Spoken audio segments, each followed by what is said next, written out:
మలిచి పులివే అనుకున్నా నువ్వు కోరే రూపంలో కనిపిస్తూ ఉన్నా వెలివేసి వెళుతుంటే విలవిల మంటల్లో నాకు మనసుందంటూ చూపావే నేస్తమా ఆ మనసును ఒంటరిగా ఇరిచేస్తే న్యాయమా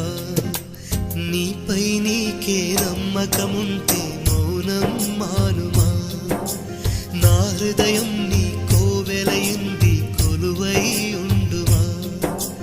ప్రేమించడమే పాపం అనిపిస్తావా ప్రేమ ప్రేమంటే ఒక శాపం అనుకోనా